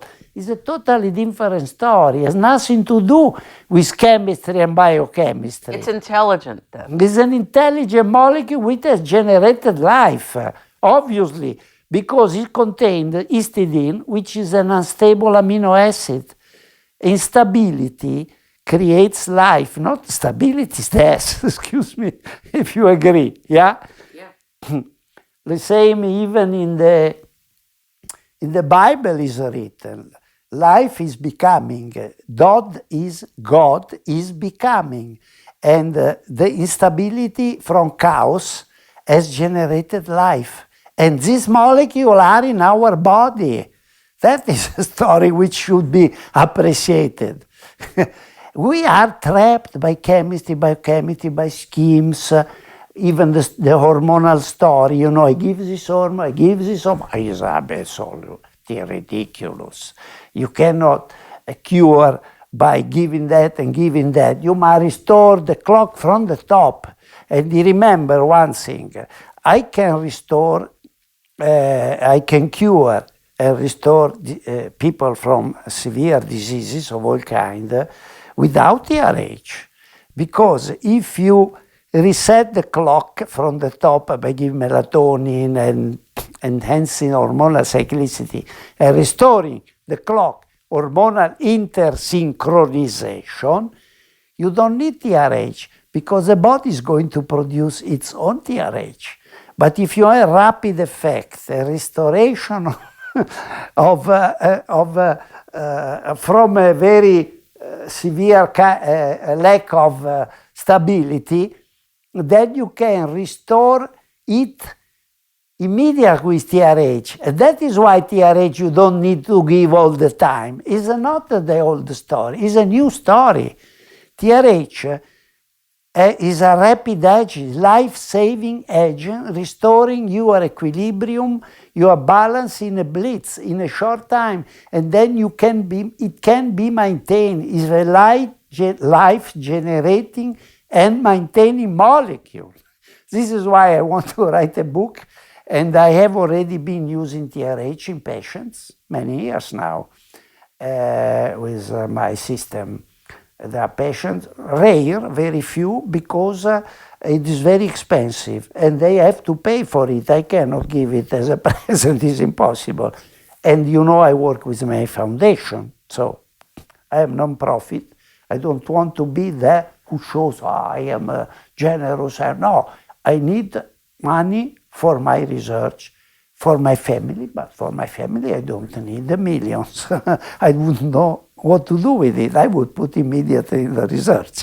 I would hire people, you know. If I would be rich, I would be a mecenate, mecene. I would be a mecenate, UK, mecene, you know, the Roman rich man giving money to help. I would be a mecene, but I cannot be. So it is difficult to entangle, to districate yourself from the concept which has eradicated in our head about chemistry and biochemistry. It is bioenergetics. The great Albert Szent-Györgyi Nobel Prize, he wrote a book, was the first book I read when I entered research after becoming a medical doctor in 1960. The first book I read of that genius who discovered also vitamin C, Albert Szent-Györgyi, with Linus Pauling. The first book I read was Bioenergetics, Albert Szent-Györgyi, a wonderful book which I think I read in 1960. Until now, I believe bioenergetics is our energy. And it's not chemistry, biochemistry, hormone, no, it's something different. It's a different level. So we are entering a new level of control of our health, of our longevity. And when the people will see, as I saw in Las Vegas, and the Stromboli conference, the book will be published, and I will put it, of course, in the new book in the States. Now we are developing. When the people will see that, who can tell me it is not true? It is true. It was true for me. What a great surprise. After so many surprises, this is a great surprise to see the testicle of an old mouse becoming like an explosion of spermatozoa and the kidney being restored to function. Excuse me. This is not a miracle. It's not a miracle. It's a fact that we start understanding how life was generated and how life is maintained. Because I usually repeating Sir Peter Medawar, the great Nobel Prize, whom I met once, who was one of the first organizers of hormones and immune response in London in 1972. It is not molecules which change molecules. They are not changed during evolution, but they adapt themselves to new functions. So TRH generated life, but is incorporated in our body, in the most vital function. Without this activity, we would not exist, because we would die immediately without TRH in the beta cells of the pancreas. Can you understand? So don't tell me this is a advanced medicine. We are in the middle age of medicine. You understand? Totally. We are in the middle age. We lack logic. This molecule has so strong logic that it defies our stupid mind. So, excuse me, now we have TRH. TRH may not be the only molecule, but it works, and we have it. And we can manufacture it, and we can use it. I'm using it in different pathologies, in severe maculopathy, eye diseases, in diabetes, in severe cardiovascular diseases. In the worst condition, you can use it and see the results. The logic of nature defies our limited understanding. It is a logic which has been hidden for billions of years. So for me, is ultimate defiance is TRH, the ultimate defiance, because now we can start really understanding why we age, what we are, where we are going, how we can understand the mechanism of our clock, our biological clock, which can lead us to late death in 120, 110, 120. We can understand the mechanism not only of growing and developing, the mechanism of death, why we die. As I have shown in this experiment with the mice, where the very old pineal gland was implanted in the normal young mouse, it accelerates, anticipates their death. It creates a situation which is all unbelievable, because a tiny gland contains something which gives the death signal, anticipated aging in the young mouse. Unbelievable, because can you imagine, I like to put pee into the ocean, so to say, because it's so small that it anticipated the aging of a young mouse, because the pineal gland is a clock for growing, for maintaining health, but also for aging and for dying. The desk clock is... So it's obviously one of the most important glands in the body. Yes.